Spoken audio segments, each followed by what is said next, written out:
రాష్ట్రపతి గారు ఇంకా కేంద్రం జోక్యం చేసుకొని ఆమోదింపజేయండి రాష్ట్రంలో ఉన్న బీజేపీ నాయకత్వానికి కార్యకర్తలు సహా అందులో ఉన్నటువంటి బీసీల ప్రాతినిధ్యం వహిస్తున్నటువంటి అరవింద్ గారు, బండి సంజయ్ గారు, ఈటల రాజేందర్ గారు, కృష్ణయ్య గారు, లక్ష్మణ్ గారు 5 బీసీ ఎంపీలు ఉన్నారు.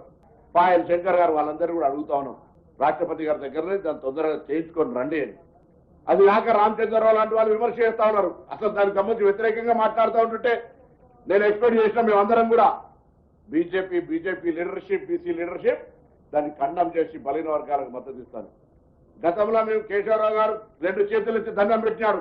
శ్రీహరి గారు, నేను, సురేఖక్క, మహేష్ గౌడ్ గారు అందరం అనేక సందర్భాల్లో గౌరవ శాసనసభ్యులు, బలహీన వర్గాలు ఎంపీలు అందరం కూడా తెలంగాణలో ఆనాటి తెలంగాణ ఉద్యమం లాగా ఒక స్ఫూర్తిదాయకమైనటువంటి బలహీన వర్గాలకు సంబంధించిన అవకాశం వస్తుంది.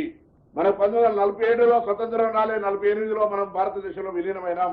దాని తర్వాత మళ్ళీ ఇవాళ 2 రోజుల తర్వాత మనకు ఒక అవకాశం వస్తుంది అని అందరూ కూడా తెలంగాణ ఏర్పడ్డ తర్వాత బలహీన వర్గాలు తెలంగాణ ఏర్పాటుకు ఉద్దేశమో 90% పైన ఉన్న ఎస్సీ, ఎస్టీ, బీసీ మైనార్టీలకు సంబంధించినటువంటి స్టేట్ గా ఉన్నటువంటి తెలంగాణలో వారికి న్యాయం జరపాలనే ఈ ప్రక్రియలో రాజకీయ పార్టీలు అసహ్యకంగా వ్యవహరిస్తా ఉన్నాయి, నిజాయితీగా ఉండలేవు. శాసనసభల బిల్లుల మద్దతు చెప్పిర్రు, ఢిల్లీకి వచ్చినప్పటికీ మోకాలటం పెడుతున్నారు, కడుపుల కత్తులు పెట్టుకొని అలుముకొని చంపాలని ప్రయత్నం చేస్తున్నారు, రాజకీయంగా బదనాం చేసే ప్రయత్నం చేస్తారు. అయినా కాంగ్రెస్ పార్టీ కట్టుబడి ఉంది. అందుకే గౌరవ ముఖ్యమంత్రి గారు కేబినెట్ కూడా నిర్ణయం చేసినాం.